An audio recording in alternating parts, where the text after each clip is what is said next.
Selam arkadaşlar. İzleyeceğiniz videonun çevirisi Mustafa Aykovan arkadaşımız tarafından yapılmıştır. Kendisine teşekkür ediyor ve desteklerinizi bekliyoruz. Finally, the element that seals their fate. Of all the footage of Apollo 11 requested from NASA over a 5-year period, one gem was discovered just before the completion of this documentary. An old reel received by mistake.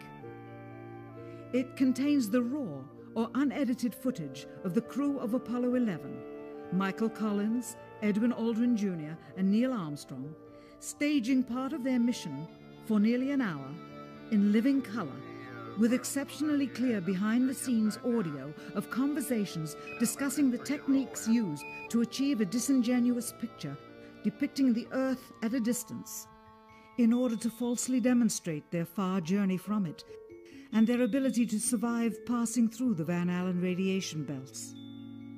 It cannot be misconstrued that this staging was done for some other reason prior to the mission, for the reel itself is slated and dated July 18th, 19th and 20th, 1969, the very days of the mission when they were said to be approaching and achieving lunar orbit. Furthermore, it is apparent they are in genuine zero gravity aboard the actual spacecraft, necessary to convince the mass media of their authenticity, just not any further than Earth orbit, as you will see. In this never-before-seen or heard footage, not only is the radio conversation between the astronauts and Houston Control audible, there is a secondary, private conversation taking place between the crew and a third confidential party, prompting the astronauts with what to say, when to speak, and how to effectively manipulate the camera to achieve the desired misleading effect. NASA claims that the Houston transmissions were the only ones taking place with the astronauts. Listen now as Houston Control initiates a conversation with the crew, only to find them too preoccupied with the behind-the-scenes trickery to respond. Moments pass and the oversight is picked up on by the clandestine third party, who quickly prompts them with talk. Immediately, Neil Armstrong speaks. Hello, Apollo 11. Houston, Goldstone says that the TV looks great. Over.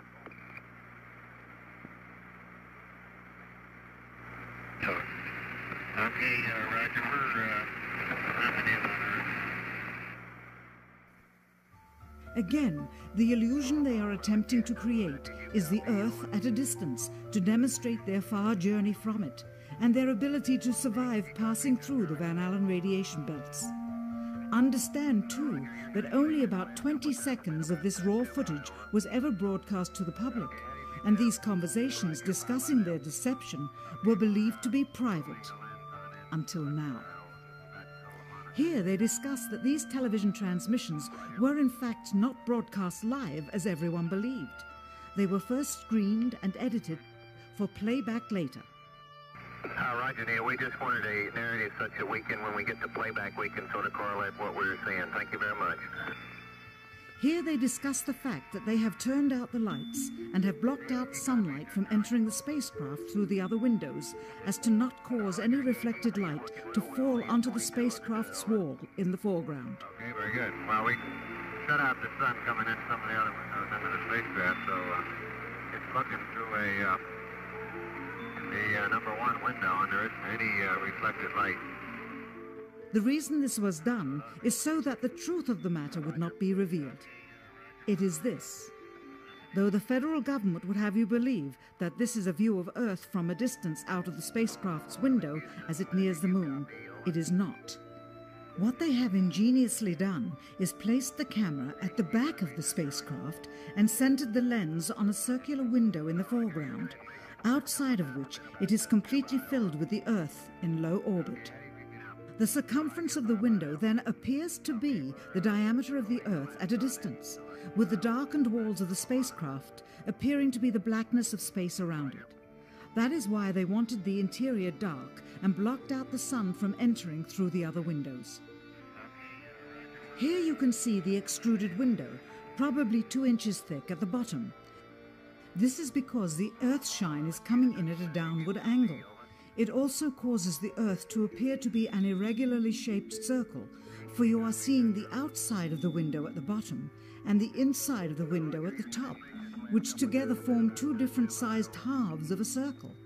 Subsequently, this take was never used. As they perfected the shot, a crescent-shaped piece of black material was inset slightly into the window to create the illusion of the Earth's terminator line dividing night and day. It is uncannily convincing. During this segment, intended to be edited and played back later for the worldwide television audience, dated July 18, 1969, Neil Armstrong condemns himself as he states that he is 130,000 miles out, or halfway to the moon, as the NASA flight log also states on this date, when he is in reality in low Earth orbit of a few hundred miles. Roger, Houston, Apollo 11. Calling in from about 130,000 miles out. Here, during another segment, also intended to air after review, Neil Armstrong falsely explains to the viewers how the shot is attained by putting the camera's lens to the window's glass, as it would have to be if they were the claimed distance away from the Earth. We only have one window that has a view of the Earth, and it's filled up with the TV camera. If the window was completely filled up with a TV camera, as he stated, then an astronaut's arm would not be able to get between the camera and the window, as it obviously does here in this outtake. South America becomes invisible just off beyond the Terminator or inside the shadow.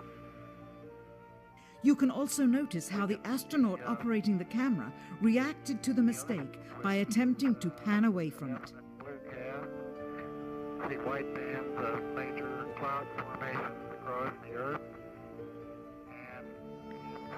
This is a segment that they believed wasn't even being recorded, much less suitable for broadcast, for the lens was being zoomed out and the scene was being changed to that of an interior of the astronauts at work, and apparently the stop button popped back up on the recorder without notice.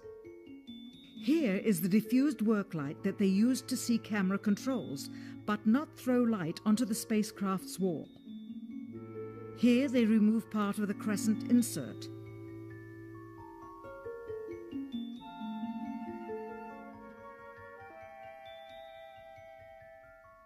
Finally, the iris is opened up and you can see the real location of the camera and the very bright and near Earth out the window. Here is the slate for the 19th of July, and the same shot of trickery on the 19th of July, and then the 20th, and the same misleading shot on the 20th. Later that evening, they were said to be walking on the moon. How can this be when they were in Earth orbit only 9 hours earlier, and the moon is some 3 days' journey away? Furthermore, if they genuinely went to the moon, why would they be faking any part of it? Why this trickery with the window? By faking being halfway to the moon, it becomes apparent that they did so because they could not even go halfway. It thus confirms that the stumbling block to their success was the lethal radiation of the Van Allen radiation belts. Since the same equipment was used on the subsequent missions in the 40 months that followed, none of them could have gone to the moon. They only increased their proficiency at staging them.